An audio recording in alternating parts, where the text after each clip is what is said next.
Bueno, este segundo video en 4 del Tele 494, a los de energía y sustentabilidad, les pasé los videos elevador reductor. Vamos a ver elevador. Ahí está. Ya lo abrimos. Cerramos el que teníamos del anterior análisis del básico. Y vamos a ver este. Bueno, este ya funciona con un MOSFET, ¿no? O sea, ¿qué más hicimos? Cosas interesantes aquí. Es prácticamente un circuito muy similar. Cancelamos nuestra entrada de retroalimentación. Estamos utilizando DTC y feedback. Podemos otra vez utilizar nada más feedback. Cortamos y ya todo es por DTC, ¿no? ¿Qué más? Las resistencias, ¿sí? Para asegurarnos podemos seleccionar 1 kilo o ponerle al control una resistencia de 1 kilo, ¿no? Funciona la misma resonancia que teníamos anteriormente. Ahora funciona con 2 fuentes independientes, pero como es un elevador, el sistema del elevador es un MOSFET, pero está conectada a la misma referencia, porque este MOSFET tiene que entrar una corriente muy pequeña o un voltaje y tiene que regresar esa corriente por ese mismo voltaje con respecto a la referencia del Tele 494. Entonces no puedo utilizar como en el otro caso que yo tenía transistor, ¿sí? El MOSFET tiene que descargarse. Después esta resistencia de 1 kilo puede ser más pequeña todavía, pero también no tenemos que exagerar para que no se vaya toda la corriente de descarga por esto. Puede ser 470, ¿sí? Con respecto a esa fuente de voltaje, pero pues va a disipar corriente, ¿no? Entonces nuestra inductancia, nuestro diodo, este diodo en particular, el MUR, soporta 200 volts de pico y una corriente pico de 3 amperes, ¿no? Entonces nos va a servir un capacitor y una resistencia de 50 ohms, ¿no? Con la intención de que deje pasar pues, arriba de unos 2 amperes más o menos. Entonces la intención es que este voltaje debe ser mayor que este, ¿no? Se alimenta la inductancia más el voltaje cuando empieza a switchar. Aquí tenemos que tener cuidado. Cuando si llega al 100% es un cortocircuito. Todo se va por el inductor. Acuérdense, el inductor en corriente directa se comporta como un cortocircuito y se quemaría la fuente y el transistor y hasta el inductor. Entonces cada vez que switchemos y dejemos de switchar, abrimos el voltaje acumulado de la corriente convertida en campo magnético más va a tener un voltaje mayor y todo va a pasar a almacenarse al capacitor y de ahí a la descarga de la resistencia y así sucesivamente. Mientras más ancho de pulso, mayor voltaje vamos a tener. Mientras menor ancho de pulso, menos voltaje se va a alimentar y menos voltaje elevado vamos a tener a la salida. El mínimo voltaje es este. Mientras estén funcionando, pasa todo el voltaje menos la caída de tensión en el inductor más la caída de tensión en el diodo. Hay más o menos 40 volts. Bueno, 38, 33 volts, ¿no? Entonces vamos a simularlo, ¿sí? Entonces acuérdense por mismo feedback. Este capacitor que hace la intención de un arranque suave. Entonces inténtelo analizar, verlo y ocuparlo en su vida útil, ¿no? Entonces simulamos, ponemos ahí. Entonces vamos a ver el diente de sierra. Acuérdense, ya no hay una referencia flotante, toda es la misma referencia. Entonces doy clic en el capacitor, veo el diente de sierra y el voltaje en feedback, ¿sí? Aquí se ve que es el mismo que teníamos anteriormente. Voy a cambiar por magenta. Es el mismo, ¿no? Un cursor, abro el cursor y ahí está, ¿no? 2.7999 y incluso una cosa interesante, voy a ver quitarle el zoom. Observen el efecto del capacitor. Y a este efecto del capacitor, observen el PWM. Antes de que llegue al voltaje de 6.7 no existe PWM, ¿sí? Después de eso ya existe un PWM. Vamos a analizar un poquito el principio. Este se llama control de arranque suave. ¿Con qué es la intención del arranque suave? ¿Sí? Observen, va cargándose el capacitor, ¿sí? cargándose al valor del divisor de tensión hasta que llega al valor PWM. Entonces empieza a generar un PWM muy chiquito, suave, hasta lo borró, hasta que llega a su condición de estado estable, ¿no? Ahí está. Ya. ¿Y eso qué provoca? Por ejemplo, vamos a ver el voltaje de la fuente de entrada y su corriente. Mejor aquí no se alcanza a apreciar.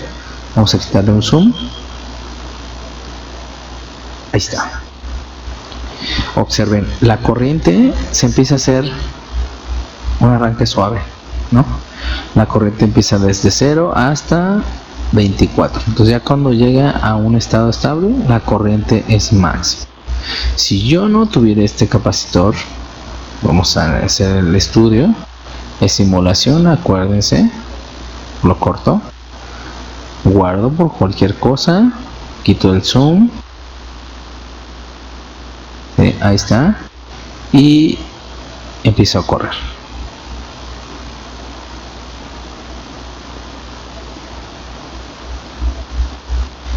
Ahí está.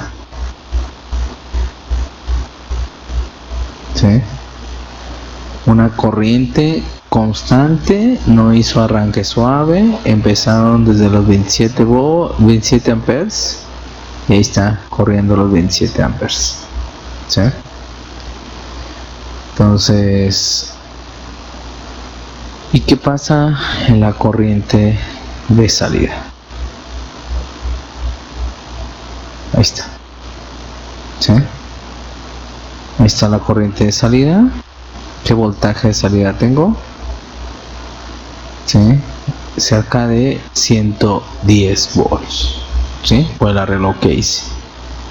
Tengo 40 y tengo 110 volts más el rizo, ¿no? ¿Sí?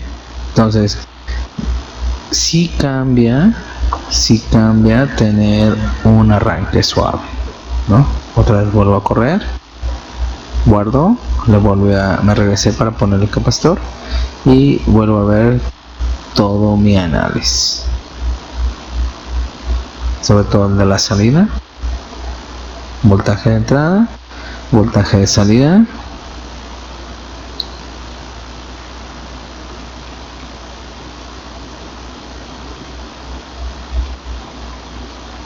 ahí está. Vean, esa es la gran diferencia de un arranque suave, ¿no? Mire, 40 volts y empieza a crecer, ¿sí? Y la corriente también es suave, ¿sí? Entonces eso nos permite menos calentamiento, menos arranque por caso de calentamiento.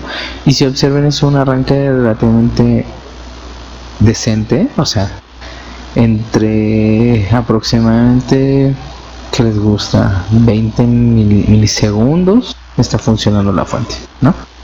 Entonces hay que hacer su cálculo correcto, su rizo, dependiendo de lo que hayan calculado, ¿sí? Y ver el efecto de carga y descarga del MOSFET, ¿no? Entonces aquí hay una cosa interesante, un poco rara, pero pues así sí funciona también en la vida real. Un MOSFET no es la forma correcta de switcharlo, observen, ¿sí? El efecto inductivo sigue afectando, ¿no? Entonces aquí tenemos que tener cuidado que no debe llegar a un 100%. Entonces, incluso si yo supongamos coloco Phi-Bake, donde está el lápiz, lo pongo acá abajo, pongo el lápiz y pongo Phi-Bake a tierra, o sea a GND, aquí lo conecto, escape, lápiz, conecto a tierra. Ahí está. Y corto. Sí. En simulación puedo hacer lo que yo quiera, ¿no? Guardo, le pongo ese. Ya no tengo arranque suave y lo he hecho a andar.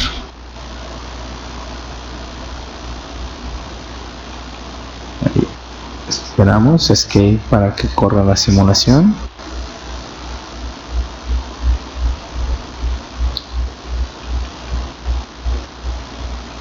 Ahí está. ¿Qué está pasando? Observemos más a detalle. El ancho de pulso jamás llegará al 100%. Miren. Sin embargo, vamos a ver aquí. Sí, no llega a 0. Entonces, ¿eso qué provoca? Por ejemplo, nuestra fuente de entrada, nuestro voltaje de salida.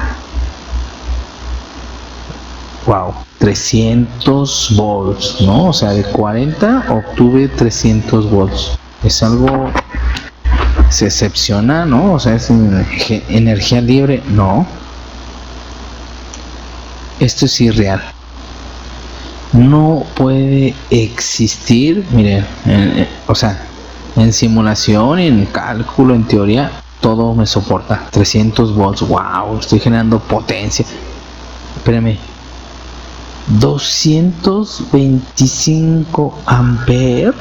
O sea, yo no puedo generar, no hay una fuente de energía. Y luego miren, tiene un pico grandísimo. Miren, lo voy a analizar. Vean, un pico gigantesco, ¿no? Voy a ver puro, ¿sí? Y lo volvemos a ver sin zoom, ¿no? O sea, 240 amperes. Ni una casa consume esa cantidad de corriente. Vamos a ver la potencia de salida, ¿sí? La potencia de salida cerca de 10 amperes. No hay problema, ¿no? Pero la fuente de entrada está consumiendo 220 amperes. No puede ser. No puede ser. Miren, en el inductor, corriente de 220 amperes. ¿De qué tamaño va a ser el calibre? Son las decisiones que tienen que tomar, ¿sale? Entonces, por eso les mostré este video. Espero les sirva. Tienen que hacer sus análisis, tienen que hacer su captura. Acuérdense, capturar, pueden utilizar otras herramientas, capturar lo que necesiten y hacer su bitácora, ¿sale? Entonces, mucha suerte a todos. Espero les sirva. Gracias.